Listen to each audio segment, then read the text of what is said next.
everybody, Seth Lennon back here at the beautiful, beautiful JW Marriott here in Palm Desert for the 2024 SMACNA Annual Convention.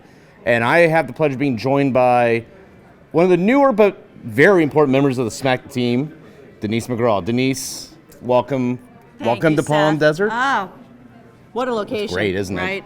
It's energizing. It's everything you would hope in a location like this, for a conference like this. It really is. So some folks may not be familiar with your role with SMACNA. Tell us a little bit about what you do for us. Sure. Well, I was brought on to really help focus on our state government relations. Obviously, everybody knows Stan Colby and what he is able to accomplish in Washington, and we want to try to emulate that in as many states as possible.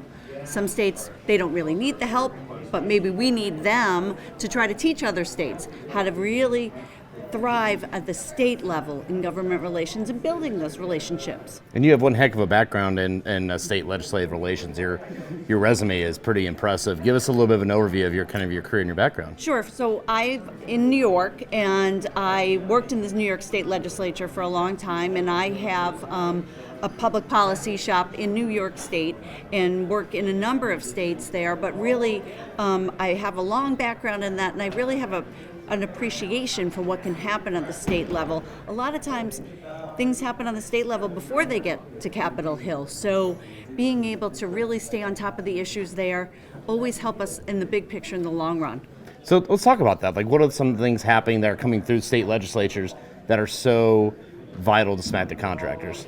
You know, right now the number one issue is indoor air quality. Oh, yeah. Yep, in school, you hear it all the time, Seth. Making sure that the air quality in schools is all that it can be, and then other facilities as well. And so we are trying to really promote that issue, give our state level advocates the tools they need to be successful, and to try to get, indoor air quality, new statutes for schools and other buildings in as many states as possible.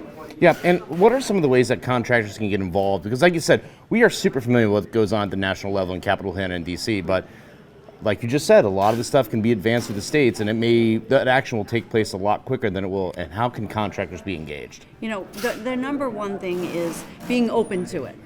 Getting involved with their local chapters a little bit more, having a willingness. A lot of times they have these relationships already. They might not even think about it, that they know their local state legislator or their local mayor because their kids go to school together, they grew up together. And so being able to kind of take stock a little bit of the folks that you do know, and then being involved in kind of reading the stuff that's going on and being willing to get engaged. We'll do all the hard parts. We'll set up the meetings, we'll do those things.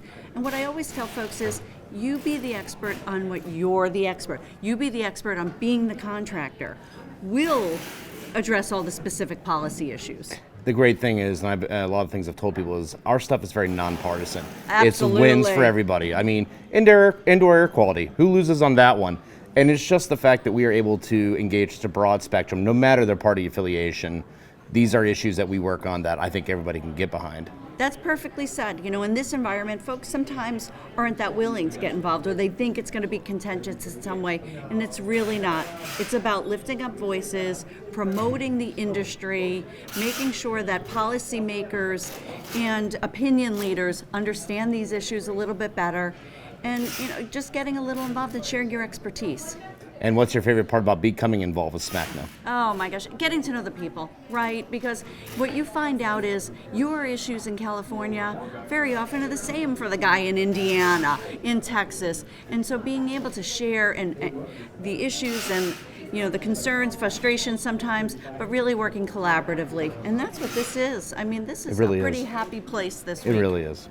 Denise, thank you so much. We really appreciate everything you've done for the association. And it's been great working with you directly. Appreciate your partnership on so much. And thanks for joining us. Thank you very much. Thank you.